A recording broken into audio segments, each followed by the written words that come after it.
পশ্চিমবঙ্গে কিভাবে গোপালন বা ছাগল পালন হয় সেটা আমরা কৃষি বার্তার আগের বিভিন্ন পর্বে আপনাদের সামনে তুলে ধরিয়েছিলাম।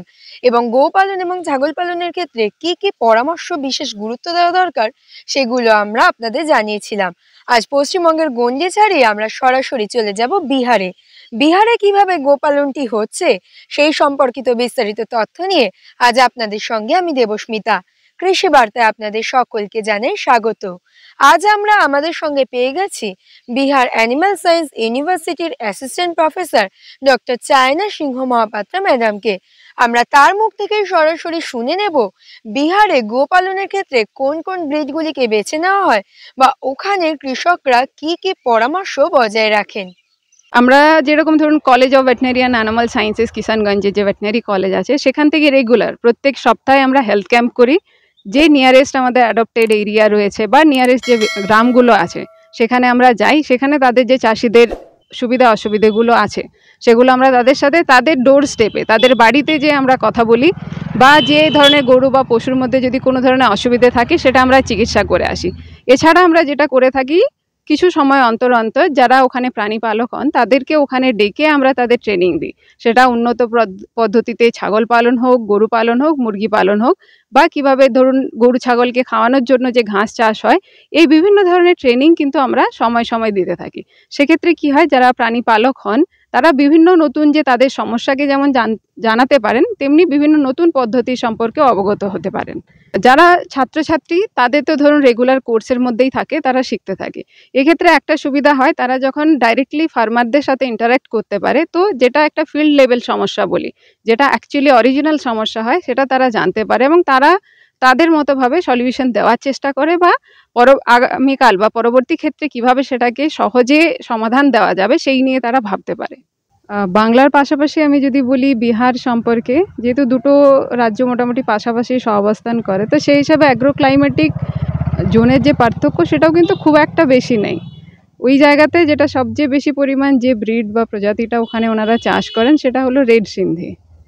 যেরকম ঝাড়খণ্ডেও কিন্তু ওটা খুব বেশি পরিমাণে দেখা যায়। এছাড়া যেগুলো নন ডেসক্রিপ্ট ব্রিড বলি আমরা, যেরকম ওখানে ভেচোর আছে বা আরও বেশ কয়েকটা আছে যেগুলো কিনা গরুর ক্ষেত্রে হাইট কম হয়, তো রক্ষণাবেক্ষণ বা দেখভালের সুবিধা হয় আর কি। সেক্ষেত্রে বাকি যেটা পদ্ধতিগত যদি বলেন সেক্ষেত্রে কিন্তু খুব একটা যে পার্থক্য দেখা যায় সেটা নয়, সেরকম নয়। যেরকম আপনি পশ্চিমবঙ্গে দেখেন সেই ধরনেরই হয়। মেনলি যে দুটো রেঞ্জ সিস্টেমে গরু বাছুরের রক্ষণাবেক্ষণ হয় আর কি, যেটা সেমি ইন্টেন্সিভ সিস্টেমে বা যেটা ইন্টেনসিভ বলি সম্পূর্ণ ঘরের মধ্যে, সেটা যে চাষবাস করে মানে যে পালন করেন আর কি, তার নিজের সুবিধাগত হিসাবে দুটো পদ্ধতিতে কিন্তু করেন ওখানে। মুরগি বা অন্য প্রাণী পালন, ছাগল, অন্য প্রাণী পালন যদি বলেন, বিহারেরও কিন্তু জোন ওয়াইজ যেরকম হয়, ওখানে আপনি বাফেলো যেটা মহিষের পরিমাণ কিন্তু কিছু কিছু জায়গাতে খুব বেশি পরিমাণে দেখতে পাবেন। এছাড়া ছাগলও ওখানে মেন ব্রিড হিসাবে আপনি ব্ল্যাক বেঙ্গলও পাবেন কিছু এরিয়াতে, যেরকম কিষানগঞ্জ এরিয়াতে। এছাড়া বারবারি, বিতাল বা আরও বেশ কয়েকটা দেখা যায়। কিন্তু পালন পদ্ধতি হিসেবে যদি আমরা কথা বলি, সেটা কিন্তু অনেকটাই সিমিলার টু যে পশ্চিমবঙ্গের মতো। জাতের বলতে সবচেয়ে বেশি যেটা ব্ল্যাক বেঙ্গলেই সবচেয়ে বেশি ওখানে দেখা যায়। এছাড়া বারবারি, বিতাল যেটা হয় আর কি, সেটা ওখানে কিন্তু দেখতে পাওয়া যায়। গরুর ক্ষেত্রে রেড সিন্ধিটা সবচেয়ে বেশি হয়। এছাড়া যে বিভিন্ন আছে, যে ভেচুর হয়, দেন পূর্ণিয়া ব্রিড বলে একটা আছে ওই কিষানগঞ্জ এরিয়াতে। এছাড়া বিভিন্ন নন ডেসক্রিপ্ট, কিন্তু এখন আপগ্রেডেশন হিসাবে যেরকম জার্সি বা শাহিওয়ালও যারা উন্নত পদ্ধতিতে চাষ করেন তারা নিয়ে আসছেন। বিহারটাও আমাদের এই ইস্ট রিজিয়নের মধ্যে পড়ছে, তো এখানে যে জোন যেহেতু একই রকম পড়ে, যেরকম পশ্চিমবঙ্গের মধ্যে আপনি যেরকম সুন্দরবনে একরকম দেখতে পাবেন, আবার সেটা নর্থ বেঙ্গল যদি হয় সেখানে ঠান্ডার জন্য অন্যভাবে রাখে, কিন্তু বিহারটা মোটামুটি যে একই জায়গার মধ্যে পড়ে বা সেখানে অ্যাগ্রোক্লাইমেটিকের খুব একটা পার্থক্য দেখা যায় না পুরো সমস্ত বিহার রাজ্যটার মধ্যে। তো সেখানে যে ছাগল পালনের পদ্ধতি বলুন বা গরু, যেটা বেশিরভাগ জনেই মানুষ যে ছেড়ে চড়ানো যে পদ্ধতিটা হয় সেমি ইন্টেন্সিভ, ওইটা ফলো করেন। ইন্টেন্সিভ যারা একটু প্রগতিশীল চাষি হয়েছেন বা যারা ফার্ম করছেন বা খামার বানাচ্ছেন, সেক্ষেত্রে কিন্তু দেখতে পাবেন। তো বিহারের বেশিরভাগ জায়গাতে আপনি ওখানে যে কোঅপারেটিভগুলো হয়, বিশেষ করে আমি সুধা বলে একটা কোঅপারেটিভ আছে তার নাম নেব, তারা কিন্তু তাদের যে প্রগতিশীল ফার্মার আছেন, চাষি আছেন বা তাদের যে চাষি আছেন, তাদেরকে কিন্তু সময়ে সময় তাদের ট্রেনিং করাতে থাকেন, তাদেরকে যথাযথ জ্ঞান দিতে থাকে।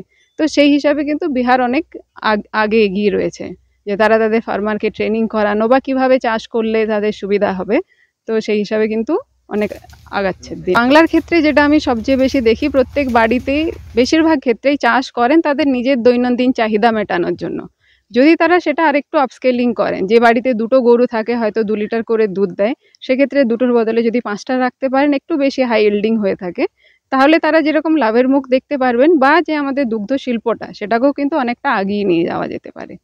তো এটার খুবই একটা দরকার আছে আমার মনে হয়। বিহারে মোষ পালন, ধরুন দেখুন, মোষের ক্ষেত্রে যেটা সবচেয়ে হয়, ওদের ক্ষেত্রে ওয়ালোয়িং বলে, মানে জলের মধ্যে বা জল কাদায়। তো সেই পরিমাণ যেখানে আপনি যদি দেখেন যে জলাশয় জাতীয় জায়গা যেখানে বেশি আছে, সেক্ষেত্রে কিন্তু এই জিনিসটাকে অ্যাডাপ্ট করাই যেতেই পারে ওয়েস্ট বেঙ্গলের ক্ষেত্রে, পশ্চিমবঙ্গের ক্ষেত্রে, বাংলাতে। তবে যেরকম বলে যে ভারতবর্ষ ক্যারাবিফ বা মোষের যে মাংস বিক্রির ক্ষেত্রেও কিন্তু প্রথম স্থান অধিকার করে।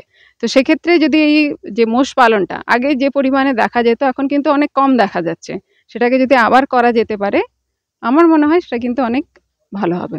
নিজেরা চড়ে খেতে পারে না, সেক্ষেত্রে সবসময় একটা চাহিদা থাকে যে তাদের ক্ষেত্রে যে এক্সট্রা যে খাবার দিতে হয়, সেটা মিনারেল মিক্সচার হোক বা সবুজ ঘাস যে হোক, সেটা কিন্তু আপনাদেরকে সেই সময় টু সময় সেই চাহিদাটা পূরণ করতে হয়। আবহাওয়ার সঙ্গে খাপ খাইয়ে পশুপালনের ক্ষেত্রে কিন্তু বিভিন্ন ব্রিডগুলি বেছে নেওয়া হয়। এছাড়াও আমরা এতদিন পর্যন্ত যে পশ্চিমবঙ্গের তথ্যগুলি জানলাম, সেখান থেকে বেরিয়ে এসে আজ বিহারের পশুপালন সম্পর্কে আমাদের সাথে সাথে আপনাদেরও কিছুটা ধারণা হলো। তাই আপনারা যারা পশুপালন করবেন বলে ভাবছেন, তারা কিন্তু অবশ্যই কৃষি বিজ্ঞান কেন্দ্র এবং প্রাণী দপ্তরে যোগাযোগ করে সঠিক পরামর্শ নিয়ে পশুপালনে এগিয়ে আসলে আপনারাও লাভবান হবেন বলে আমরা আশা রাখছি। এরকম আরো নতুন নতুন তথ্য জানতে অবশ্যই আমাদের কৃষি বার্তা চ্যানেলটিকে সাবস্ক্রাইব করে বেল আইকনটি প্রেস করে রাখুন, যাতে সবার প্রথমে নোটিফিকেশনটি আপনার কাছেই পৌঁছে যায়। নমস্কার।